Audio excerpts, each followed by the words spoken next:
سورۃ طارق آیت نمبر 4 میں اللہ تعالیٰ فرماتا ہے ان کل نفس لما علیہا حافظ، کوئی جان ایسی نہیں ہے کہ اس پر نگہبان نہ ہو۔ یہ ایک چھوٹی سی آیت ہے لیکن اس آیت میں ایسا زبردست پیغام ہے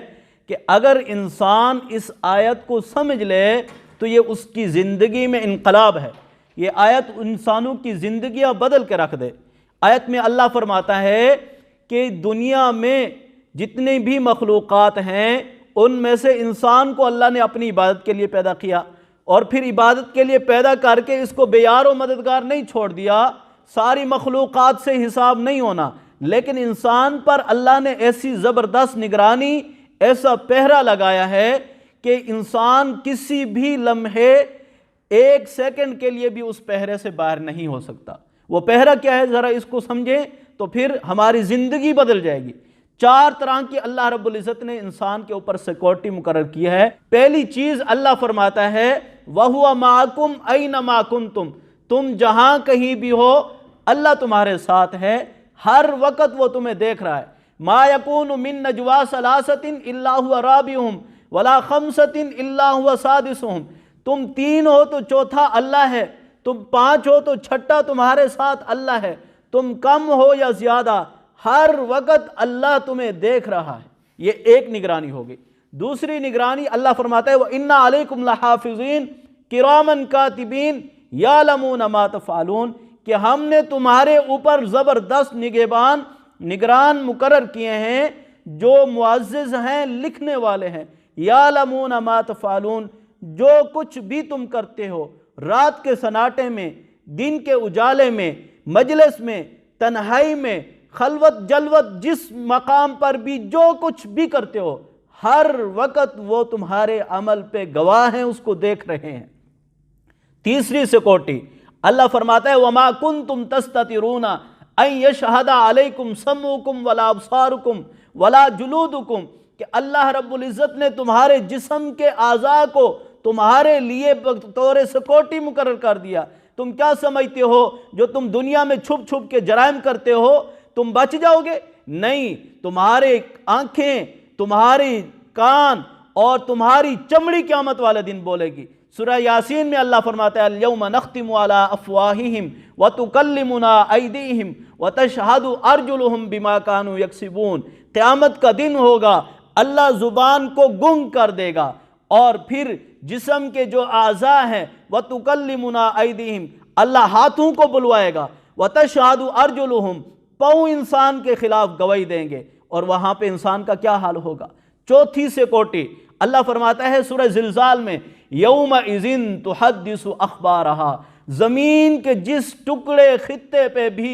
چل پھر رہا ہے، جو بھی عمل کر رہا ہے وہ اس کا ریکارڈ ہو رہا ہے۔ قیامت والے دن زمین اپنی خبریں نکالے گی، اور یہ اس دور میں سوشل میڈیا کے زمانے میں سمجھنا مشکل نہیں ہے کہ جیسے کوئی بندہ میموری کارڈ میں یا سوشل میڈیا پہ کسی بھی ایپ پہ اپنا ڈیٹا محفوظ کر کے رکھ دے، 50 سال بعد بھی سنے گا، آواز بھی اس کی ہوگی، حرکات بھی اس کی ہوگی۔ اللہ رب العزت نے یہی کوالٹی زمین میں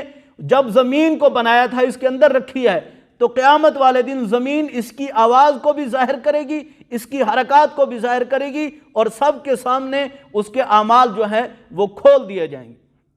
تو یہ اللہ رب العزت نے کیسا انسان پہ زبردست پہرا لگایا ہے، نگرانی کی ہے۔ حضرت ربیعہ الخراشی رضی اللہ تعالیٰ عنہ فرماتے ہیں کہ حضور صلی اللہ علیہ وسلم نے فرمایا ذرا زمین سے بچ کے رہنا، یہ تمہاری جڑ اور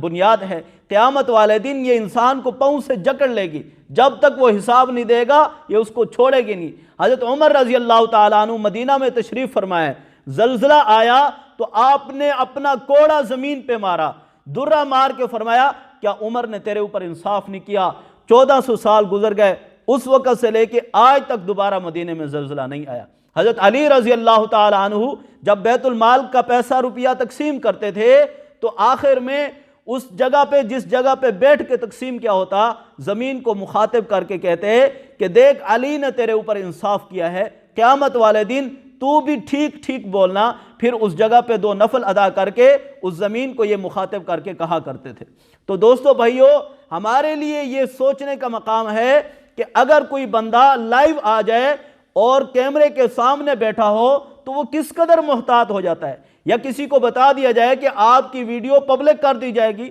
وہ کتنا محتاط ہوتا ہے، جبکہ ہم تو ہر وقت لائیو ہیں، کوئی ایسا معاملہ نہیں ہے کہ ہمارا مخفی ہو، یا یہ ہے کہ کسی کو بتا دیا جائے کہ تمہاری پرائیویسی شو کر دی جائے گی۔ اگر آج کوئی کمپنی کہہ دیتی ہے واٹس ایپ کی یا کوئی بھی کمپنی کہ ہم آپ کی کسی بھی وقت آپ کی پرائیویسی کو اٹھا کے پبلک کر دیتے ہیں، تو اس وقت لوگ احتجاج کریں گے کہ یہ کیسا معاملہ ہے، ہماری پرائیویسی کو برقرار رکھا جائے جبکہ اللہ فرما رہا ہے کہ تم محتاط کیوں نہیں ہوتے، تو پھر ضرورت کس بات کی ہے؟ حدیث شریف میں آتا ہے کہ سارے کے سارے بنی آدم جو ہیں گناہگار ہیں، اور ان میں سے بہترین یعنی اللہ کو پیارے وہ لوگ ہیں جو توبہ کرنے میں جلدی کرتے ہیں۔ گناہ ہو گیا، یہ انسان کی جو ہے کمزوری ہے، خطا کا پتلا ہے، لیکن فوراً توبہ کرتا ہے، اس گناہ کے بوجھ کو لیے نہیں پھرتا۔ ایک حدیث میں آتا ہے